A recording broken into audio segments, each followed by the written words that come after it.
Атың шықпаса жер өрте, алайда бүгінде жер өртеудің қажеті жоқ. Ғаламтор деген ғаламат күш бар. Танымал болғың келе ме, қиялыңды дамытып, ел ақ ұратын бір дүние жасап, интернетке салып жіберсең болғаны. Туынды сәтті шықса, халық бір күнде сені жұлдыз етіп шығарады.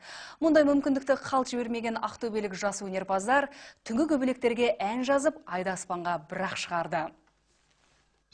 Ашасын түнде талмай қанатын, 2-3 мың теңге әрбір сағатын, ұқсайсың гүлге ерте солатын түнгі көбелек.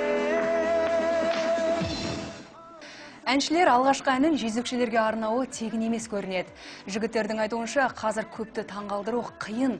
Махаббатты қозғамаған әнші жоқ. Онымен халықтың сілекейін ағыза алмайсың. Ал аты шыққан ақын жұртты тамсандырған композитор болмағандықтан салмақты тақырыпта ән де айту оңай емес. Көпшілік жеңіл-желпіні тез қабылдайды. Сондықтан осы әнді таңдадық деген әншілер бір жағынан бүгінгі қоғамды дендеген жезөкшелікпен күресуде аз да болса үлес қосуды мақсат еттік дейді. Біздің әнде жазылған сөздің бәрі шындық. Оның ішінде ойлап табылған ештеңе жоқ. Бізде жаңа әсерлеп, артық кеткен жеріміз жоқ деп ойлаймын. Бәрі өмірде қалай? Тап солай жазылды.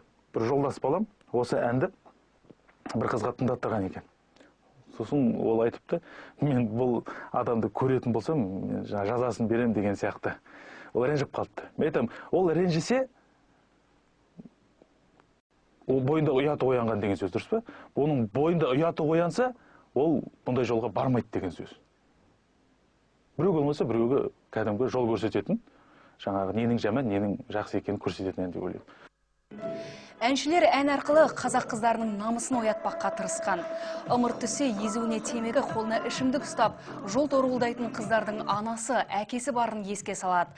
Яғни қыз бала ұлттың ұяты, халықтың шырайы екенін жеткізбекке ұмтылған. Әлбетте ғаламтордағы бейнені халық әрқилы қабылдады. Біреу жақсы баға берген, енді бірі жерден алып жерге салған. Бірақ оның ішінде сен жезөкше бол, сен түнгі көбелек бол, ол жақсы деген айтылған, мағынада айтылмаған.